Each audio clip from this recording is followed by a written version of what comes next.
further ado, I invite Dr. Monisha Mohan for her talk on tips and tricks in pediatric eye examination. Thank you.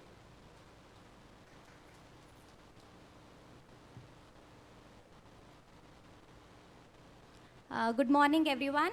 At the outset, I would like to thank KSOS Drishti and our chief instructor, Dr. Ramya, for including me in this IC. I'm so happy and grateful to be among such eminent panel here. So let's start. So my topic is tips and tricks in pediatric eye examination. So there are a few things that we need to know before we start pediatric eye examination. First is to maintain a fair distance from them. They do not like you getting very, very close to the kids. Don't expect the examination to go as orderly as you would expect it in the adults. You need to be more malleable and you need to do the most important things first. So try to do the non-contact procedures in the beginning, because once they experience any discomfort in contact procedures, then that would mean that it's your end of your examination. You cannot do anything further.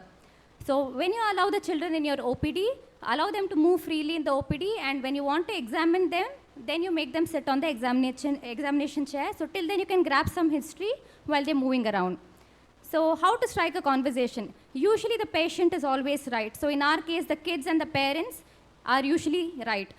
Because the parents usually tend to overlook the mistakes in child, and if they are stating one, then definitely there is some issue in the child.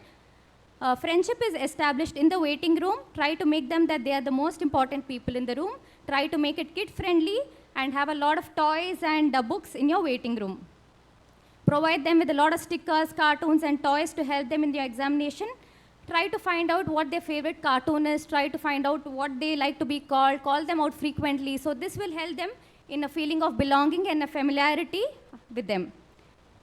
And with older children, while you're doing examination, you can always talk regarding hobbies. They often appreciate a handshake or a pat on the knee, and appreciate them often when they are obeying your orders.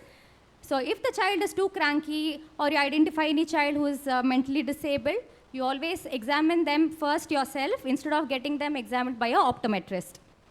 During examination, flexibility is the name of the game. Like I discussed, it is important to be malleable. Don't expect it to be orderly. Explain them what you're doing. Show them the instrument, the equipment with what you're using.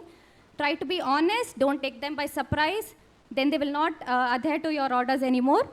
Show it on the parents. If you want to instill drops, then you instill them in the parents. Tell that it would just sting. It will not hurt. So all this will go a long way during your further procedures. Even while doing pupillary examination, shine the torch on the parents and then do it on the child. If you want to apply a patch for the child, then you ask the parents themselves to do it. They'll be more comfortable like that. Smaller children, preferably to be examined on the mother's lap. Try to keep all your instruments, your attractive toys at your reach. You can't waste time searching for them. One look, one toy rule should be followed. You need to have a lot of toys which you can grab easily and show them, because they get bored easily and they become impatient also very quickly. So here are a few toys and the tools that you can use to grab attention at distance and near. Remember, face is better than the torch. Wearing bindis and spectacles grabs more attention. So here is a projectile flashlight torch that you can grab attention at distance. So it has a flashlight with a few sliders with multiple pictures. So this is how it looks. You can display multiple colorful pictures. All you need is a dim light, a little dim light than the usual examination room.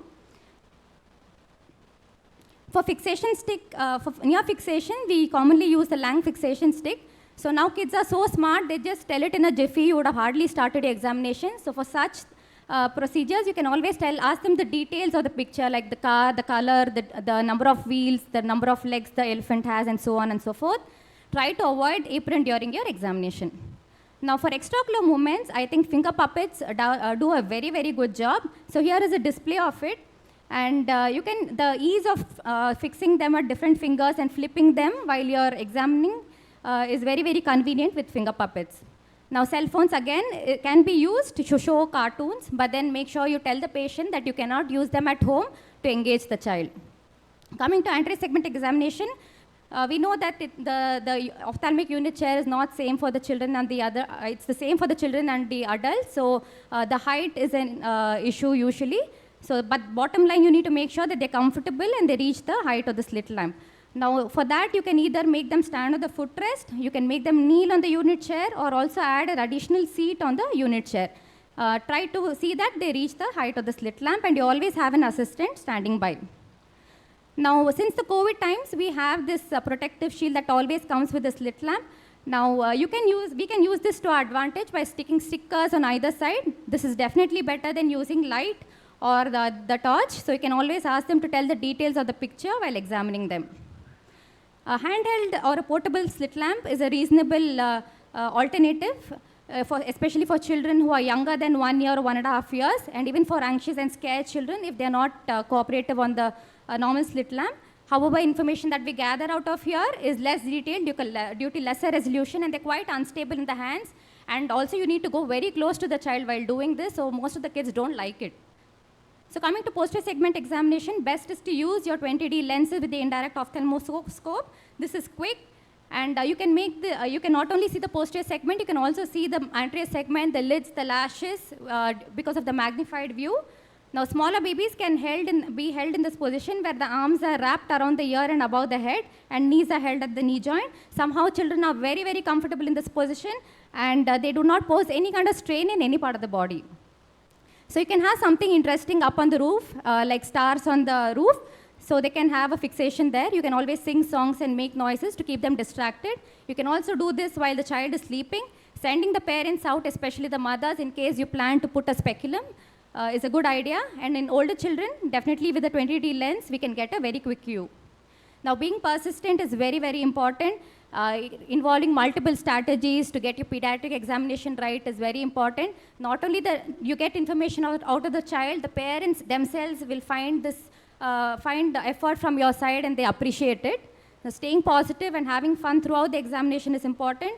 So sometimes, even with everything at our disposal, some children just don't cooperate. So you need to ask them to come for a second examination, or you want to examine the child after 5 to 10 minutes or after a break, or you want to see another patient and see the patient back can also be done, because it's very normal for us also to get frustrated during such examination.